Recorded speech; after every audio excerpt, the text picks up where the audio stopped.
जय श्री श्याम। श्री श्याम कॉलेज भादरा के इस YouTube ग्रुप में आप सभी का हार्दिक अभिनंदन एवं हार्दिक स्वागत है। मैं आपको बता दूं कि कोरोना महामारी पूरे संसार में फैलने के बाद रोजमर्रा की जिंदगी से लेकर जीवन की सारी गतिविधियां एकदम से रुकी सी गई है या एकदम स्टॉप सा आ गया है।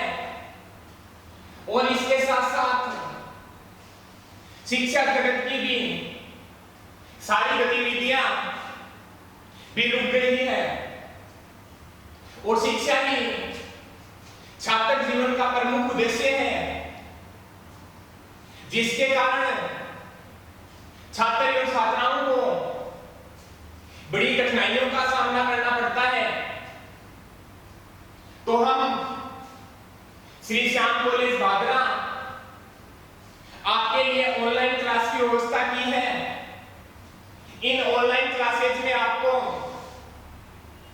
आपके आउट सब्जेक्ट से जुड़ी हुई सभी टॉपिकों के बारे में चर्चाएं होगी। और एक आपको मैं बता दूं कि महाराजा गंगा सिंह विश्वविद्यालय द्वारा सभी कक्षाओं को प्रमोट कर दिया गया है। अर्थात आप अगली कक्षा में प्रवेश कर चुके हो, इसलिए अब आपसे कोरोना महामारी के बाद अब आपकी ऑनलाइन क्लासेस स्टार्ट होगी। इन ऑनलाइन क्लासेस में आपको फिजिक्स, केमिस्ट्री, मैथ और अन्य सब्जेक्ट की क्लासें लगेगी। तो आज मैं आपको फिजिक्स के बारे में बताऊंगा। फिजिक्स के साथ साथ दैनिक जीवन से जुड़ी हुई जो फिजिक्स की क्रियाएं हैं उनके बारे में भी बताऊंगा। तो आज हम बीएससी फाइनल ईयर फिजिक्स के इंट्रोडक्शन के बारे में पढ़ेंगे। वैसे तो आप सभी जानते हैं फिजिक्स एक नेचर का नियम है और आप 9th क्लास से लेके 10th, 11th, 12th, first year, second year में फिजिक्स के बारे में छोटी से छोटी चीज पढ़ते हुए आ रहे हैं। तो आज स्टार्ट करते हैं बीएससी फाइनल की फिजिक्स। तो स्टार्टिंग में मैं आपको बता दूं कि फिजिक्स के कितने पेपर्स होंगे, कौन से टॉपिक होंगे, कौन सी बुकें लगेंगी और किस प्रकार से आपको ऑनलाइन स्टडी करनी है। तो आपके बीएससी फाइनल ईयर के अंदर 3 पेपर होंगे। फर्स्ट पेपर क्वांटम यांत्रिकी, क्वांटम मैकेनिक्स,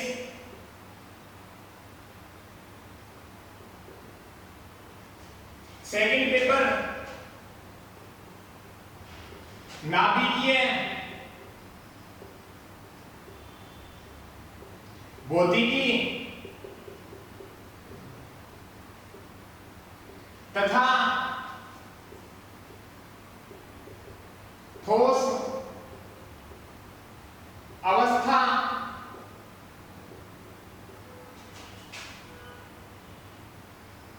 भौतिकी,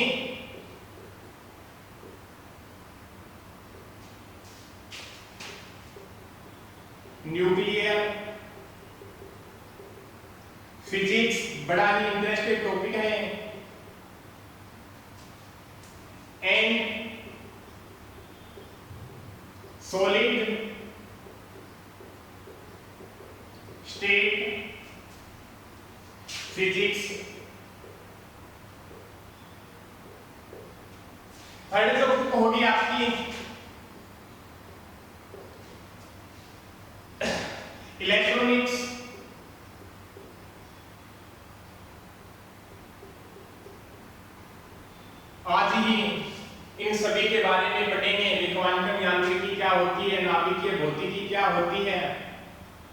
सॉलिड स्टेट फिजिक्स क्या होती है, इलेक्ट्रॉनिक्स के अंदर हम क्या क्या पढ़ेंगे।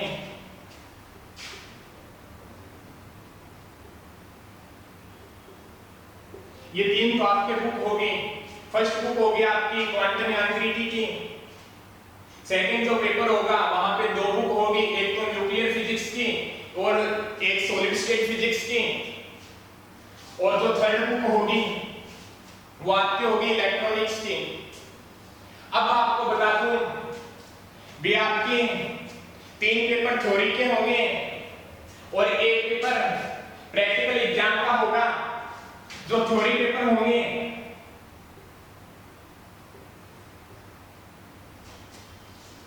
फर्स्ट पेपर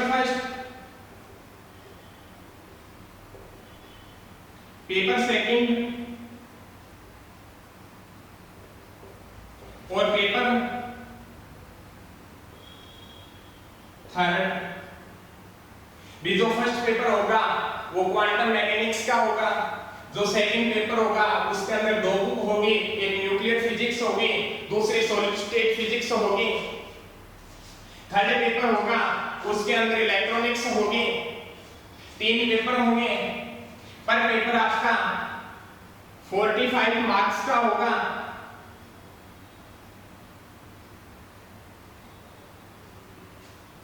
और जो टोटल थ्योरी का पेपर होगा मैक्सिमम मार्क्स होंगे आपके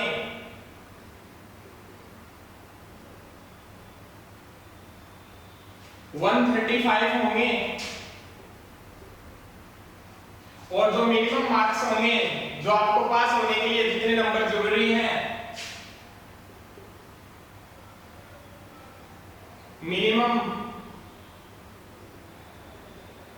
मार्क्स होंगे वो आपको 48 नंबर लाने जरूरी है। भी जो तीनों पेपर होंगे वो 135 के होंगे और तीनों में कुल मिला के आपको 48 नंबर आने चाहिए। अब इसके बाद में इसके अंदर 5-5 यूनिटें होंगी, फिर 5 यूनिट इसके अंदर हो जाएगी, और जो क्वांटम मैकेनिक्स की कितनी यूनिट होगी आपकी 5 यूनिट होगी। नाभिकीय भौतिकी की 3 यूनिट होगी, सॉलिड स्टेट फिजिक्स की 2 यूनिट होगी, और इलेक्ट्रॉनिक्स की 5 यूनिट होगी। ये तो आपका थ्योरी का पेपर हो गया। थ्योरी के पेपर में क्या आपके बीएससी फाइनल ईयर के अंदर ये 3 बुक होंगी। अब उसके बाद में बताते हैं भी एक एग्जाम प्रैक्टिकल भी होता है।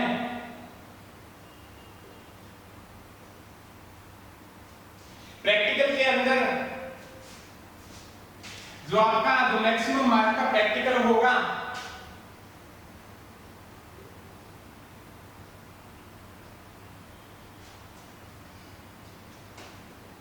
वो 65 का होगा, और जो आपको मिनिमम मार्क्स की आवश्यकता होगी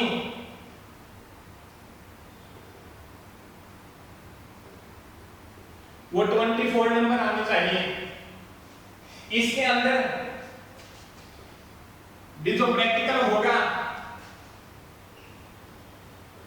वो 5 कोर्स का होगा, और जो तीनों पेपर होंगे वो 3 कोर्स के होंगे। भी आपको पेपर के अंदर 3 घंटे का टाइम मिलेगा।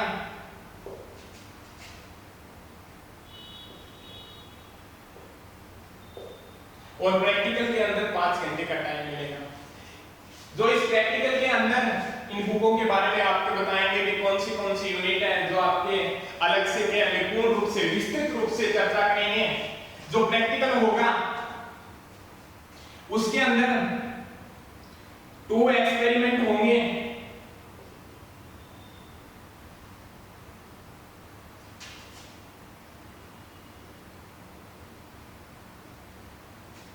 दो एक्सपेरिमेंट होंगे 40 नंबर के। आपका वाइवा होगा 15 नंबर का, और आपका रिकॉर्ड होगा 10 नंबर का। टोटल मिला के क्या हो जाएंगे 565। जो आपका थ्योरी और प्रैक्टिकल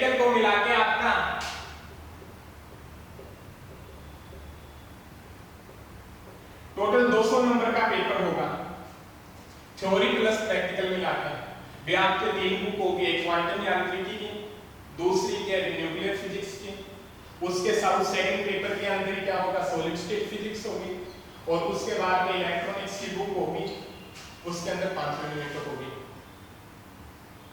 अब इसके बाद में हम बताते हैं भी क्वांटम यांत्रिकी के अंदर क्या क्या पढ़ेंगे। सबसे पहले जो पेपर स्टार्ट करेंगे वो पेपर फर्स्ट होगा quantum mechanics.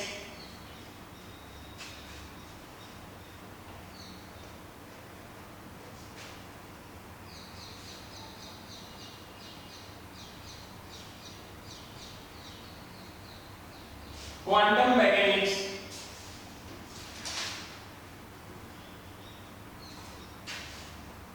Paper first quantum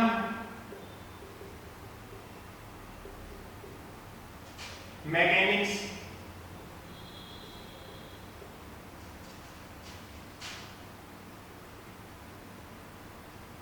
quantum mechanics के पेपर में आपके जो एग्जाम में जो टोटल मार्क्स होंगे या तो पेपर होगा वो 45 का होगा।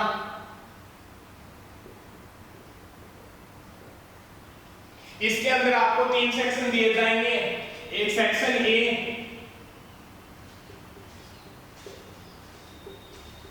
सेक्शन बी,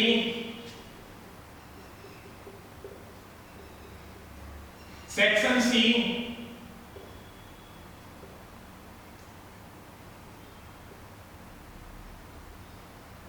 इन तीनों सेक्शन 15-15 मार्क्स के होंगे।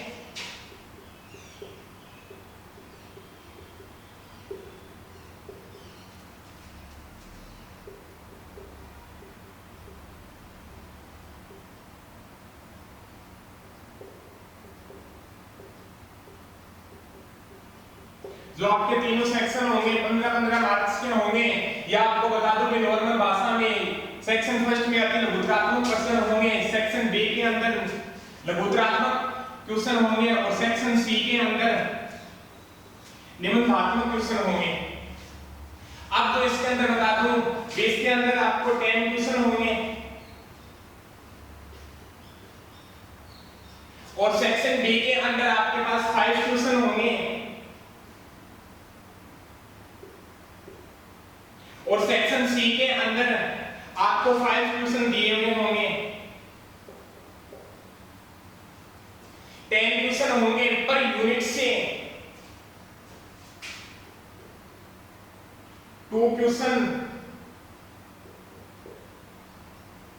From each unit. बी पर यूनिट से आपको 2 क्वेश्चन पूछे जाएंगे, पर क्वेश्चन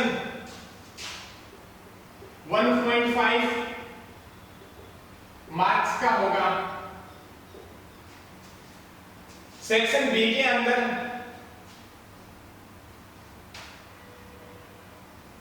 आपसे पर यूनिट से 2 क्वेश्चन होंगे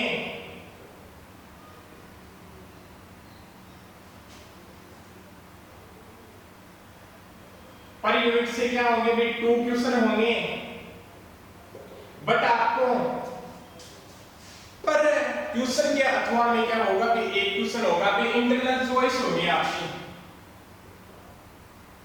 भी 500 क्वेश्चनों के अथवा में एक क्वेश्चन क्या होगा भी अथवा होगा भी एक यूनिट से 2 क्वेश्चन पूछे जाएंगे। दोनों क्वेश्चनों में से आपको क्या भी एक क्वेश्चन को आंसर देना है।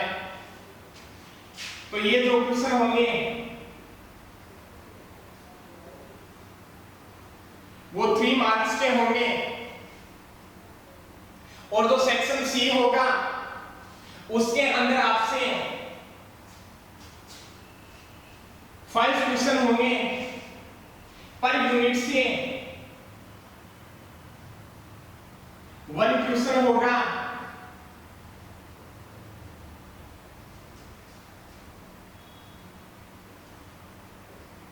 ईच यूनिट और इसमें से आपको 3 क्वेश्चन का आंसर करना है, तो टोटल मार्क्स कितने हो गए हो जाएंगे 5 × 3 15 मार्क्स के। भी 5 पर यूनिट से क्या भी 5 क्वेश्चन पूछे जाएंगे और इन 5 क्वेश्चनों में से आपको 3 क्वेश्चन करने होंगे और पर क्वेश्चन क्या होगा भी 5 अंकों का होगा। इस प्रकार से आपको सेक्शन ए, सेक्शन बी और सेक्शन सी दिया हुआ होगा एग्जाम के अंदर। इसके बाद में इसके अंदर 5 यूनिट होंगी और 5 यूनिट के बारे में हम चर्चा करते हैं कि हम अब की बार क्या क्या पढ़ेंगे।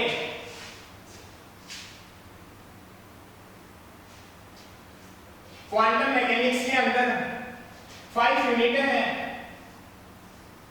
जो फर्स्ट यूनिट है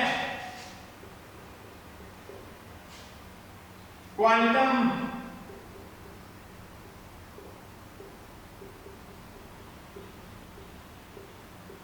यांत्रिकी का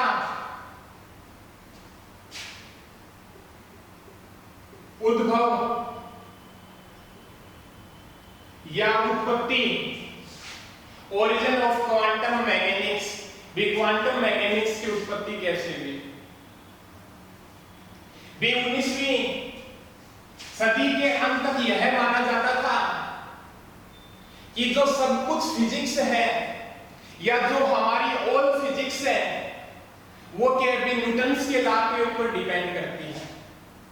किंतु 19वीं शताब्दी के अंत तक या 20वीं शताब्दी के प्रारंभ में हमारे पास ऐसे ऐसे एक्सपेरिमेंट सामने आए या ऐसे ऐसे प्रयोग सामने आए, वहां पे अपनी ओल्ड फिजिक्स या बोल दो वहां पे अपने ओल्ड फिजिक्स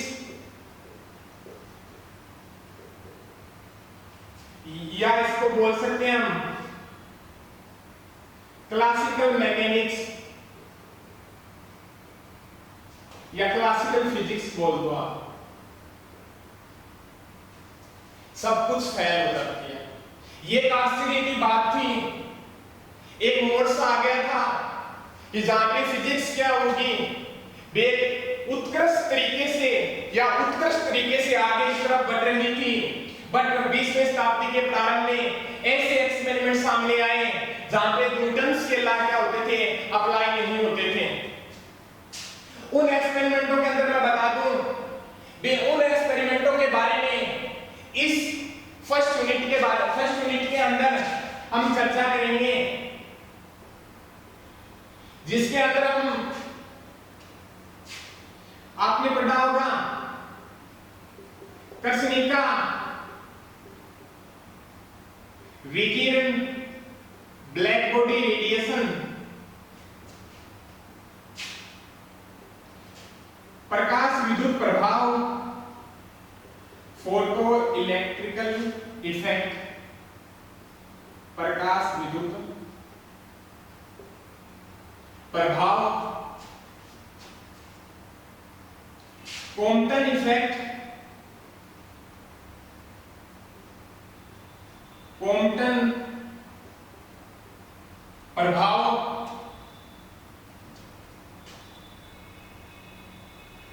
हाइजेनबर्ग का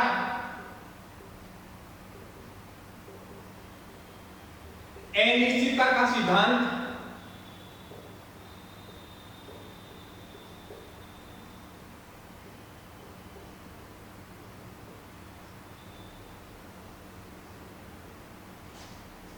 बेस के अंदर कृष्णिका विकिरण के बारे में, फोटो इलेक्ट्रिकल इफेक्ट के बारे में, कॉम्पटन इफेक्ट के बारे में, हाइजेनबर्ग के अनसेंटेंगलिश प्रिंसिपल के बारे में, इन टॉपिकों के बारे में इससे एक दो टॉपिक और भी जुड़े हुए हैं, उन इस यूनिट के अंदर हम चर्चा करेंगे। हुआ क्या था स्टार्टिंग के अंदर, ये सारे जो लॉ है कि ब्लैक बॉडी रेडिएशन है, फोटो इलेक्ट्रिकल इफेक्ट है, कॉम्पटन इफेक्ट है, हाइजेनबर्ग का अनसेंटेंगलिटी प्रिंसिपल है, ये सारे लॉ थे, ये जो सारे एक्सपेरिमेंट थे, वहां पे क्या है ओल्ड फिजिक्स क्या हो जाती थी, फेल हो जाती थी। उसके बाद में 1900 के अंदर मैक्स प्लांक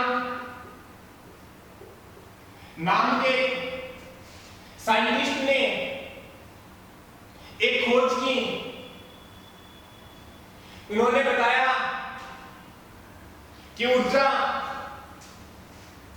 एक क्वांटा के रूप में होती है, या इसे बताया भी इक्वल टू क्या होता है, भी एच म्यू होता है, जिसे हम क्या बोलते हैं, फोटोन बोलते हैं, या क्वांटा बोलते हैं, या बोल सकते हैं कि ऊर्जा भी क्या होती है, कण के रूप में होती है। भी ये बताया था भी स्टार्टिंग के अंदर भी क्लासिकल मैकेनिक्स ये बताती है भी जो कृष्णिका विकिरण का जो हमारे पास स्पेक्ट्रम प्राप्त होता था, जो स्पेक्ट्रम के अंदर जो रेले जीन्स का नियम है, वीन का नियम है, वो दोनों नियम इस कृष्णिका विकिरण के स्पेक्ट्रम को सेटिस्फाई नहीं करते थे, जिसके कारण हमारी ओल्ड मैकेनिक्स या क्लासिकल फिजिक्स यहाँ पे फेल हो जाती थी। बट 1900 के अंदर मैक्स प्लांक ने एक ऐसा नियम प्रतिपादित किया, या ऐसे क्वांटा की खोज की, या भी फोटोन की खोज की, या माना भी ऊर्जा के तरंग के साथ साथ क्या जो कण के रूप में भी क्या होती है, विद्यमान होती है। तो जिसके कारण जो अपना कृष्णिका विकिरण का स्पेक्ट्रम था वो क्या मैक्स प्लांक के अकॉर्डिंग एक सही साबित हुआ, जिसके कारण हमारे पास क्या भी मॉडर्न फिजिक्स की खोज हुई।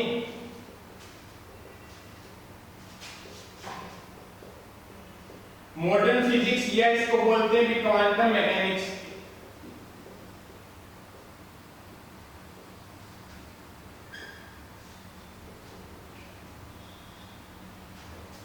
और जो ओल्ड फिजिक्स के जनक थे वो हमारे क्या थे, न्यूटन थे, और जो मॉडर्न फिजिक्स के जनक थे वो थे हमारे आइंस्टीन।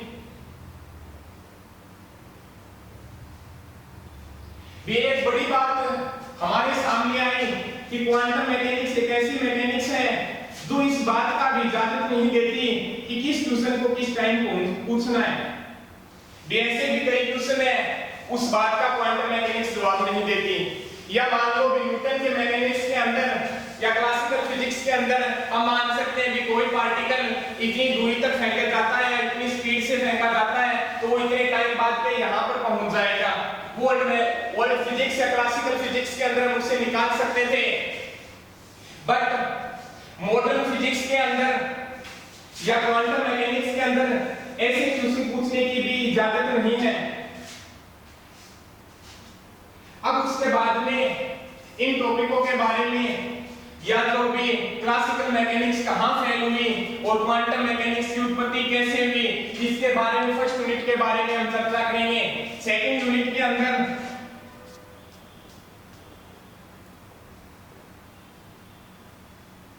यूनिट सेकंड के अंदर श्रोडिंगर समीकरण, जिसका नाम सुनते ही बच्चे कांपने लगते हैं, बड़ी ही टफ इक्वेशन है। बट एक बात बता दूं कि आज जो लेक्चर के अंदर जो सारे ऑपरेटर्स कार्य करते हैं, कंप्यूटर से लेकर सारी टेक्नोलॉजी तक, वहां पे क्या भी क्वांटम मैकेनिक्स का क्या भी बहुत ज्यादा यूज है।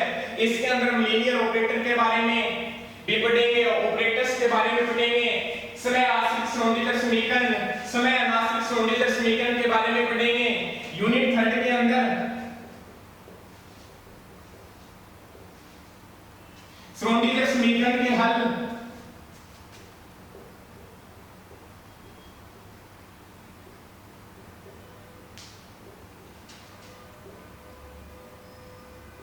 श्रोडिंगर समीकरण के हलों के बारे में पढ़ेंगे, भी टाइम डिपेंडेंट, टाइम इंडिपेंडेंट, उसके बाद में विभव विभव सीडी और अन्य के बारे में अच्छे तरीके से पढ़ेंगे। यूनिट 4 के अंदर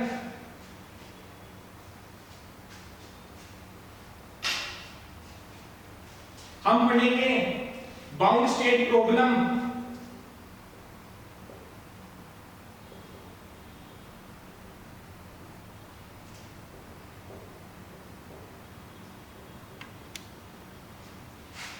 बद्ध अवस्था की समस्याएं,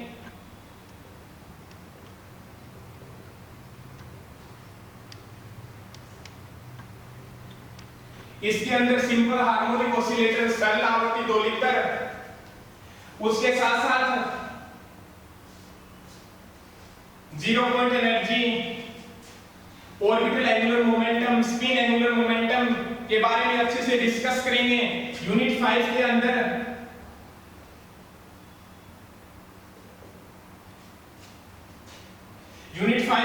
परमाणु एवं आणविक भौतिकी,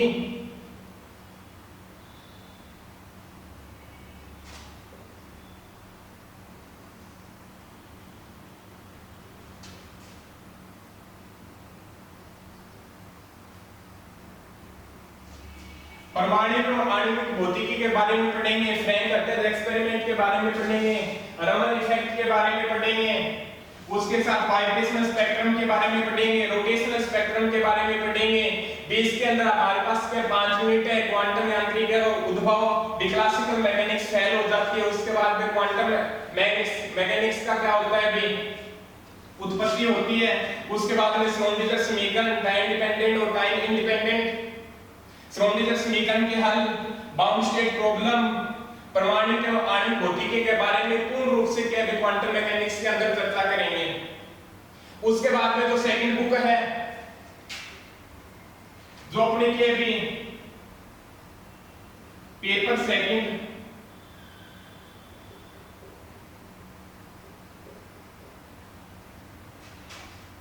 अपनी ये नाभिकीय है,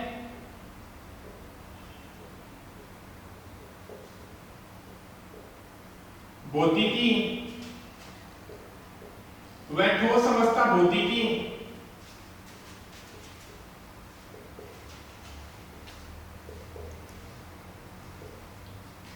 और जो थर्ड बुक है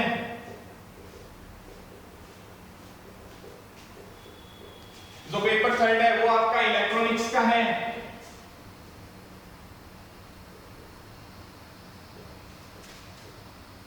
इन यूनिटों की चर्चाएं भी किस प्रकार के टॉपिक है, उन यूनिटों की चर्चाएं हम जब nuclear physics and solid state physics पढ़ेंगे तब करेंगे। पेपर थर्ड के बारे में भी क्या, इलेक्ट्रॉनिक्स के बारे में भी, इनकी यूनिटों के बारे में चर्चाएं, या इसके जो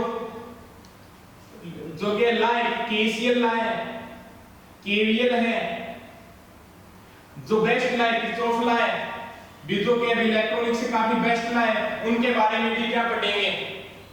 और आपसे निवेदन है कि ज्यादा से ज्यादा कोरोना महामारी फैलने के बाद ऑनलाइन स्टडी पे ध्यान दें। जब कोरोना की स्थिति अनुकूल हो जाएगी तो उसके बाद में आपकी रेगुलर क्लासेस स्टार्ट हो जाएगी, और ज्यादा से